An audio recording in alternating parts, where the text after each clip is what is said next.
Well, hello, everybody. Um, Welcome to virtual Thursdays and sometimes on Friday, Dire Literary Series, and which makes it a really bad title in general. But my feature tonight is Jackie Corley, and it's not the judge, it's not the real estate official, it's not the beekeeper, but it's my old friend Jackie, who is we'll talk about a little bit later, but she is going to read from a new novel called Exit 117 that she's shopping. All right, so here's where my genius comes about, where I quickly shift from first person bio to third person bio to talk about Jackie. Hi, I'm Timothy Gager. Jackie Corley is a content strategist and a writer living in New York's Hudson Valley. She used to be a reporter, a book publisher, a fiction writer, and a drone operator. And now she is the Town Square Media Vice President of Content, Programming, Audience Development. She helps with Town Square's 357 radio brands and websites for the networks of national music and entertainment sites connecting with their communities. So welcome. It's nice to see you. Thank you. Good to see you. I haven't seen you in a long, long time, so it's great to catch up. Yeah, it certainly is. So how about you read a little bit something from your new book, and then we'll ask you some questions.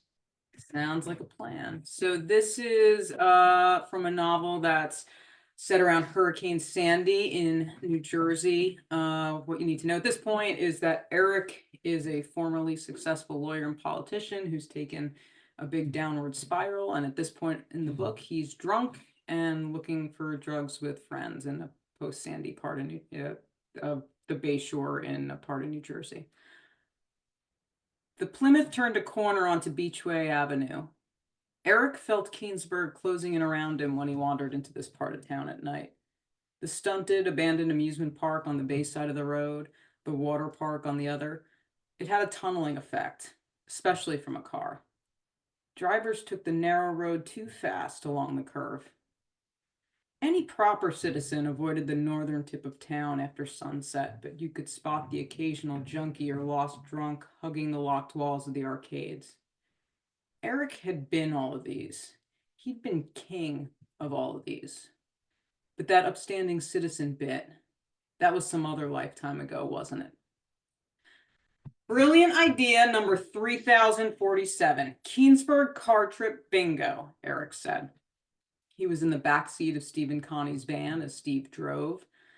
Eric had represented them in the civil suits they brought after minor car accidents and slips and falls. He made them bank too, landed Steve a permanent disability claim. But that was the other lifetime ago. Now Eric spent hours looking at Steve's bald spot and the white roots of Connie's frizzy hair dyed a bright maroon red. G5, players, we have a G5, homeless guy nodding off on a fence, he said. Eric slid open the van door and underhanded a full beer can. Drinks are on Jesus. Steve reached around the driver's seat and pulled the small king back by his t-shirt. A bumper car appeared in the roadway and the Plymouth swerved. The van door closed with the momentum. They should have cleaned those up already, Connie said. All they do is talk about the storm. It's been weeks and nobody's done a damn thing. Sandy, 1 month and 17 days, Eric thought. He didn't have a particular reason for counting. He didn't have a particular reason to care. He'd walked around Keansburg in a bathrobe and jeans when the rain started. He returned to Steve and Connie's house before nightfall, before the bay broke over the berms and joined the sudden river coursing down the road. Water pushed arcade games and the bumper car fleet onto Beachway. Keansburg had been a popular resort town decades ago. New Yorkers flocked across the bay in summer, Eric's family among them. He was born 8 weeks early in July, ushered in by firecrackers. His first crib was in one of these bungalows. Eric's father brought them back to Brooklyn after Labor Day and never discussed the stigma of his Keansburg birth, even after the family became wealthier and settled in New Jersey permanently. Eric didn't feel rooted to this land. The family bought Spring Lake Beach Club memberships with their new money and stopped spending summers in the town when he was a toddler. He didn't ascribe to a Keansburg mythos the way his uncles and older cousins did. His childhood summers didn't include skee ball or Ferris wheels or liter cups of greasy fries. He didn't mourn the charred remains of the bowling alley or the dance hall and the movie theater that burned with it. He didn't moan about the cyclical poverty that spread across the ashes like a fungus and gripped the north of town. Eric only considered fate, that his misfortune was somehow tied to the town's after he blew up his career and marriage a few years ago. There was an ellipsis between then and now. It held live current. The Plymouth turned into the apartment complex off of Bellevue, and Steve had his hand in front of Eric before he put the car in park. "You like the way my money feels." Eric ignored the hand and flicked $20 bills onto the floor in the front of the car. Connie slipped a swollen foot out of her sandal and snatched bills with her toes as Steve collected the rest. They argued about the money, about how much Steve needed for the buy, about why Connie needed to hold any at all. "How about food?" she said. "You eat, don't you?"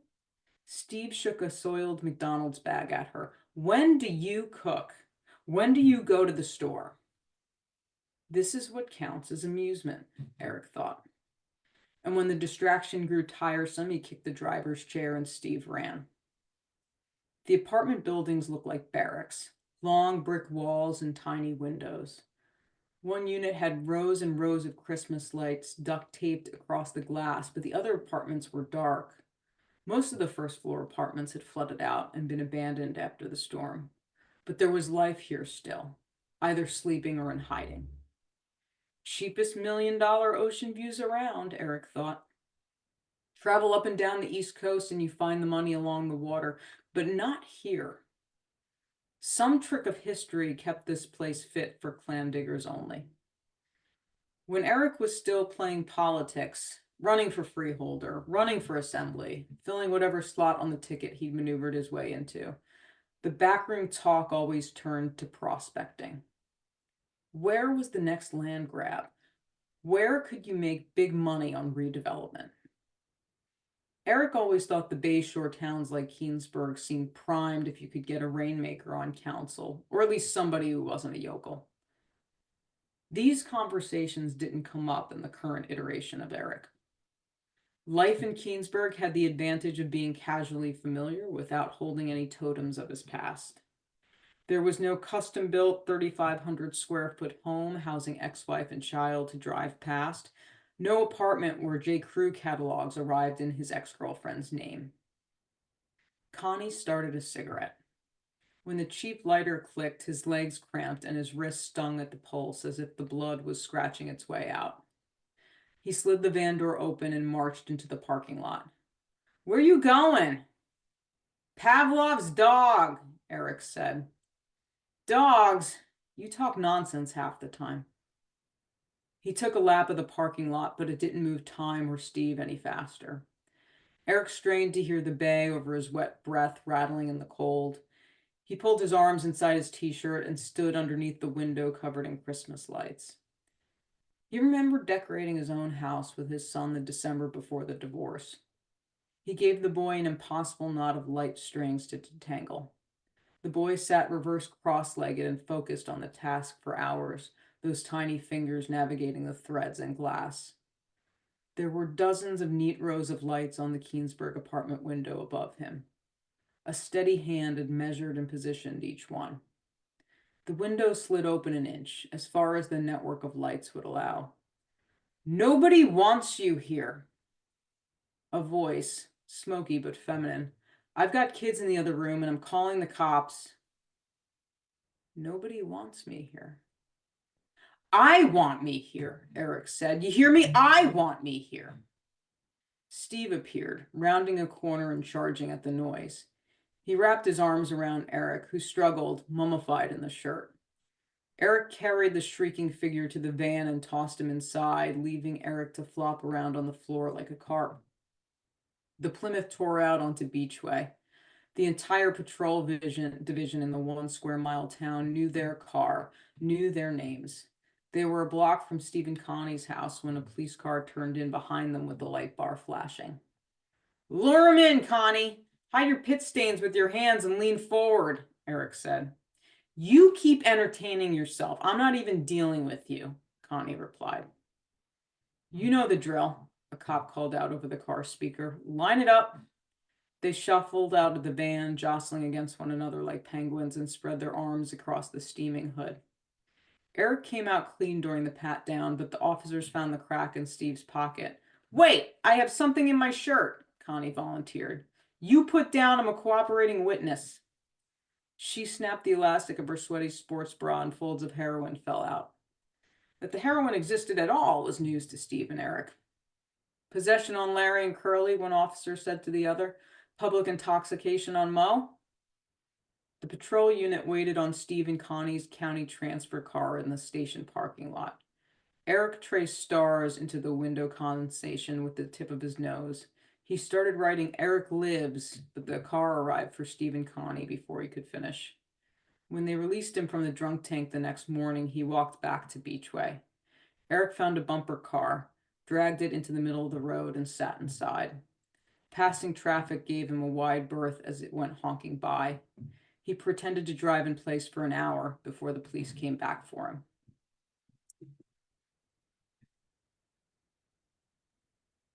Hi, mind if I join you? Sure. How are you? What a great section. Thank you. So you have so many great stuff in your resume. So you kind of did you take a break from creative writing? I know it's been a while since your last book has come up. Did you take a planned break from it, or were you writing between now and then? No, I did take a long break. The past 10 years, I've really been focused on my day job, my career. I work, my big passion is local content, whether it's writing, a lot of my fiction is based in Jersey. A lot of my job has always been based in local media. So I've been really focused on my day job working for a radio company that operates in small and mid-sized markets. So we're deeply connected to our local communities, and that's something that's very important to me. So yeah, I just really focused on that. And then I think it was just kind of like I hit 40 and I just kind of felt that little bit of the midlife crisis vibe popping up. And there was just a need to connect to the things that I was very passionate about in the past. So, fiction writing and being really involved in the literary community. And I had been throughout kind of my 20s and a part of my 30s. I started Word Riot when I was 19. So that was a big part of who I am. And then getting back into the writing sort of jogged like that part of me that felt like disconnected from myself, and sort of was a way of kind of getting over the 40 the midlife crisis vibes. Well, I mean, you were part of, I always consider, even though you were in Jersey, part of the New York Brat Pack with like with Marty and Ned and Oh, yeah. folks like that. Did you ever get disenchanted with that? Because obviously when you're a younger writer, you have certain ideals and visions. Yes. Do you reach a point of disenchantment?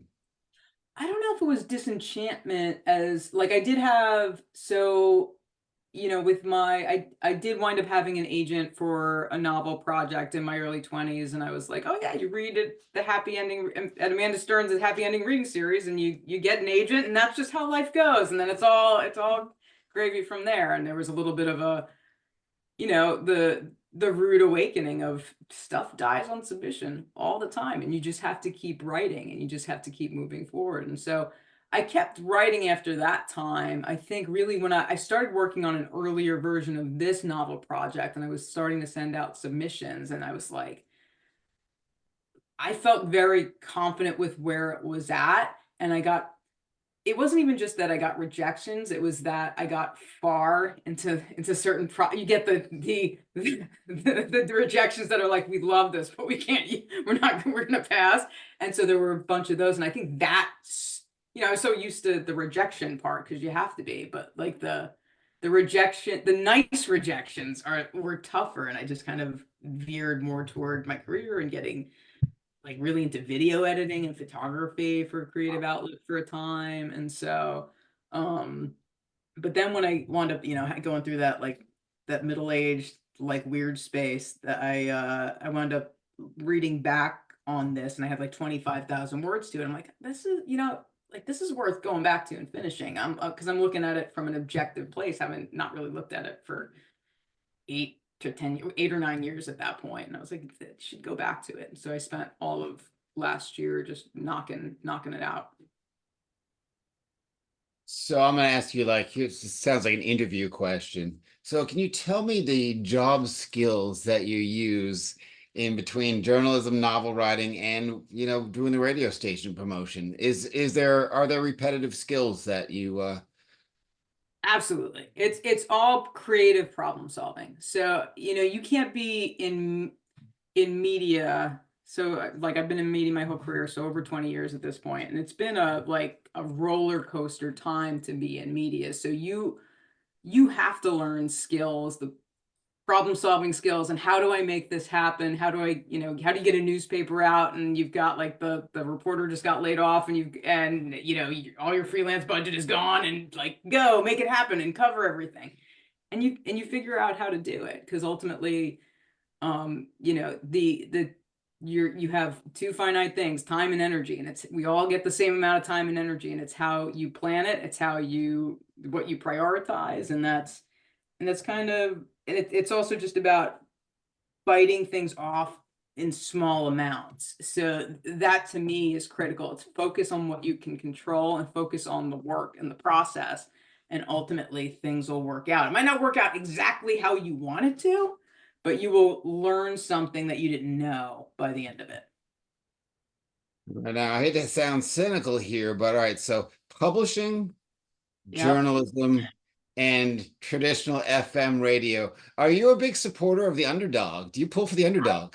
I do pull for the underdog. I think, I feel that, one, looking at the local media end of it, I think that there's just something about being connected to our local communities. I think everybody focuses a lot on being very vocal about their national and global opinions, and they don't really get involved locally where they can have the most impact in the world. And that to me, it's also it contributes to a loss of connection with each other. And that publishing and newspaper and radio, all of that ultimately is relationship building. I love going to readings and getting to meet other writers and getting to know other writers. I love, if you're reporting on a story, you have to get out and talk to other people and have conversations and get to know people in your community. That is at the core of what it's all about. And you're ultimately, whether or not you're probably not going to make a shit ton of money that way, but you're going to be a happier human being, and you're going to make the world a better place by being in that space. Now, how do we get our communities to focus on really stuff that matters? A lot of the reporting that I see around my local community has to do with Mrs. Brownstone's bake sale, or the police log. Like, how Yes. do we create a community that's like, hey, you really want to change this? This is what you do, because a lot of people don't know what to do. That's great question. One of it, I think, I look at from the local media space, is and what I always encourage our DJs to do is, you're fighting for people's attention. You're fighting for the time people are spending on TikTok. You're fighting for the time that people are spending reading whatever gossip news. Don't take for granted, don't just rip a press release and run with it, because you're devaluing the audience's time. Talk about what matters to you as you're going out and around your community. Place value in what you observe every day, because that's going to be interesting to other people, and that's going to build a connection.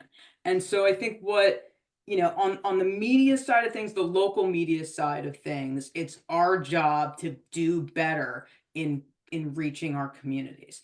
In terms of the regular, like all of us just walking around day to day, like just one, showing up and supporting your local businesses, actually walking into the local coffee shop. But two, it's taking a proactive approach on the media that you consume and how you consume it.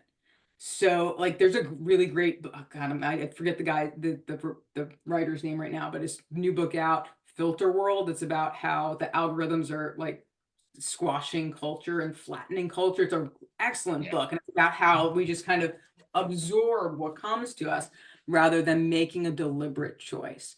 And it's tough to make the deliberate choices. Like, I sit in front of the TikTok feed and swipe, but I also have the mental note to myself that, like, all right, I need to put this away now because this does not feel good at a certain point, and I know that it's not going to feel good tomorrow when I should have been like finishing up Tom Piazza's excellent The Auburn Conference, which is what I'm reading now, which is he puts Walt Whitman and Herman Melville and Frederick Douglass and like this imaginary conference, and it's a fantastic book. So that's the book I'm going to be finishing tonight instead of flipping on TikTok. That sounds fantastic. But let's go back to like your return into the creative writing world. You just were at KGB. How did it feel to be back at KGB after all this time? God, it's incredible because nothing in New York stays the same. It's very unusual. You go into New York and everything's completely different. It's a big mall now, basically. It is a big mall. It's like it's a big like what does a Fran Lebowitz say that like Dubai took the skyscrapers from New York and New York is taking the version of skyscrapers back from Dubai and it's constantly reinventing itself. And there is that sense in New York that it's constantly reinventing itself. But it's great to go to a space that hasn't changed since I was like 21 years, like a long ass time ago, and a long time before that. So it's still got that vibe, the red walls, the tiny space, the small bar. It's got a kind of a swankier bar up top. But it's got the same kind of close-knit, like grungy, but grungy in that good way. But yeah, it was like going home. KGB is home. Yeah, it feels much bigger than it is. And folks that don't know, KGB, we're not talking about the Russian Secret Service. It's a literary bar in New York City that it's just a wonderful. They've got readings at least one a day. Yes, yeah, they do. It's a great, like, everybody, just writers from all over have always kind of had some reading at some point in KGB. It's a great space to get to. Very steep stairs though. So you repicked up your novel. So Yeah. tell me about your perspective of looking at this novel now as a more seasoned person in the world versus a young writer. Is there stuff that you cringed, or is there stuff that surprised you? With this book, there was more. It was more stuff that I was surprised how tight it was, and so that was, and I knew I had reworked a lot of the chapters that I had worked on at that point, and but it was still, it's like, oh, there's a lot of good stuff here. I do cringe when I pick up, my short story collection. There's a couple of things that I look at, I'm like, that's pretty good for like a 22, 23-year-old. That's not too bad. I don't cringe at that. It's a lot of like some version of autofiction, but I don't cringe at it. Then there's some of it I'm like, oh my God, why would you put that in there? Like, I don't want that out in the world. Like I had definitely had one of those moments with the short story that I was like, oh God. But for the most part, I think I don't cringe as much as I thought I would in looking back at some of the older stuff. Now, would you ever go back to publishing? I mean, Word Riot, when Word Riot first came out, the landscape was totally different in terms of the online magazines. And Yeah. I mean, we're talking about 2001, perhaps, back then. And like, would you ever go back to doing something like that? Or is it just not enough, a lot of work, not enough endorphins, so to speak? No, I mean, I did Word Riot from 2002 to like 2015, 2016. So I put in a lot of time and energy into it for a long time, and I loved doing it. And I loved kind of seeing the careers of where some of our authors have gone. Like Nick Antosca is just killing it as a showrunner and producer out in Hollywood. Paula Bomer has her next novel coming out from Soho, The Stalker, and and it's fantastic. I just look back and I'm like, wow, we did some really cool shit. But at the same time, I think when you're as you get older, you kind of realize that you do have a finite amount of energy and time, and where do you want to spend that? And I think I couldn't do as effective a job at my job in radio and trying to do word write and trying to bring back my writing. So for me, it felt, being able to have writing be my personal space, my personal focus. That's really what's important to me. I mean, I never say never, but I don't have any inclination to get back into the small press world. And there's just so many places that are doing great. They're not voids that I see that I'm like, oh, I need to like fill that. It's like Flash is doing amazing things. 713 is doing amazing things.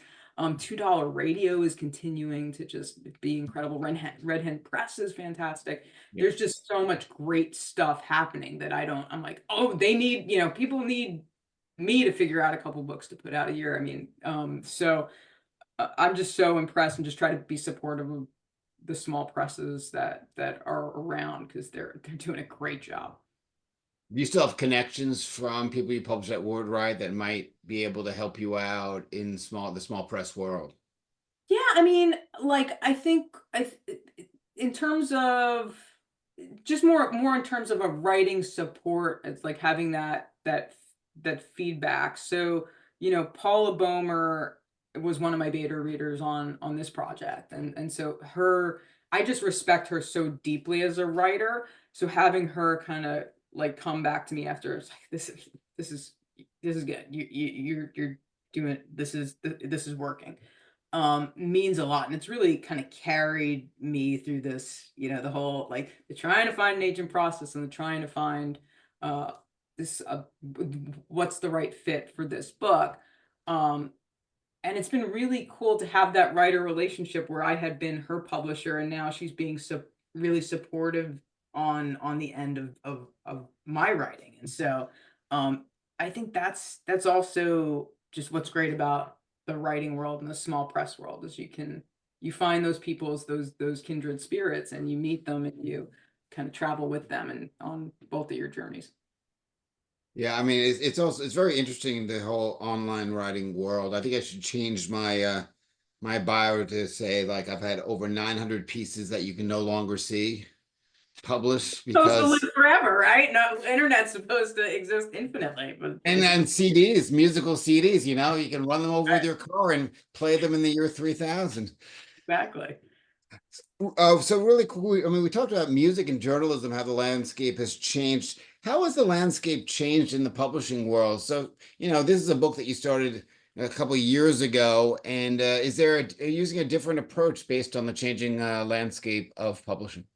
No, I think I'm pretty clear on what I'm trying to do creatively. I think within where the publishing world is at, it goes through different phases, and sometimes the stuff you're doing is just not what people are looking for, and that's okay. If it's not, like, I'm confident with the book I wrote and with the book I'm trying to write right now. Like I more wanted to get back into a regular writing practice because getting back into that rhythm felt really, really great.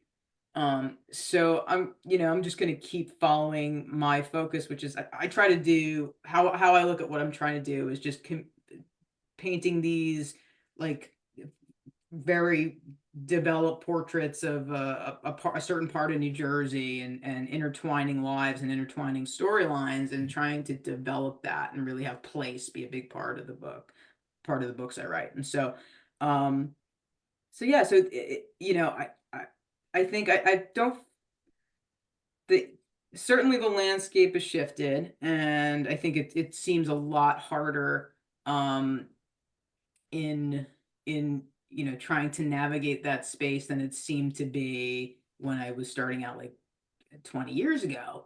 But at the same time, it's if you can only focus on what's within your control, and what's within my control is the writing and the getting my work out there and in different ways. And it'll find ultimately I'm just looking for it to find the audience that it's a fit for. So Any of your characters in what you're writing part of the journalism field or part of the radio field? Is that heading up? Because write what you know, right? yeah, though I think there's always this I've always heard it said that whenever you see a writer or a reporter in a book or a story, that's always a proxy for the author. So I've always been kind of sort of against that. But in the thing that I'm writing now, I've just been very frustrated with kind of the universal narrative around media, which is that like media, like that there's some sort of media game plan or media like trying to control how, the narrative of what's coming out in the world. And it's really like, if there was some great media plan, the first plan would be, how do we build different revenue models to adjust to a constantly shifting world? Like that would be my vote in the great meetings of what we do, in terms of like the big bad media world.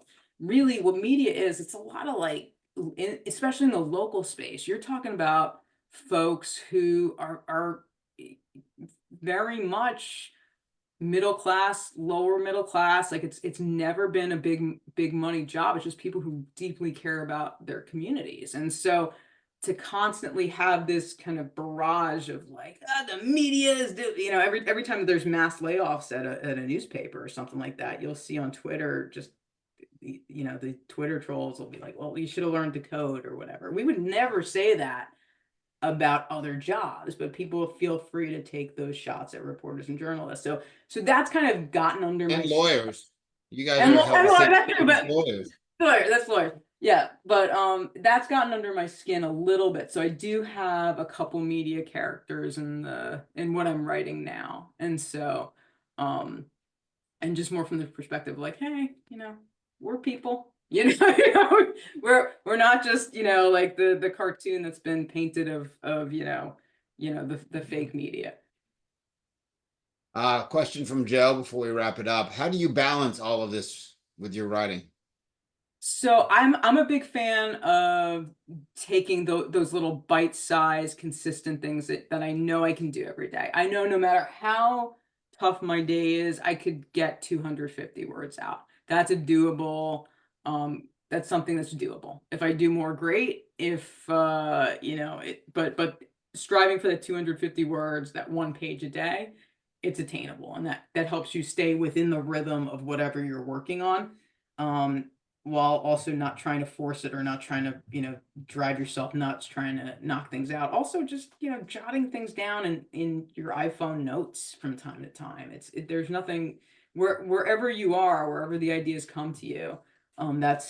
Take advantage of those like 30 seconds, parked in a parking lot before you go into somewhere to jot down that note. And that over time, those things add up. So it's kind of like the Hemingway method, correct?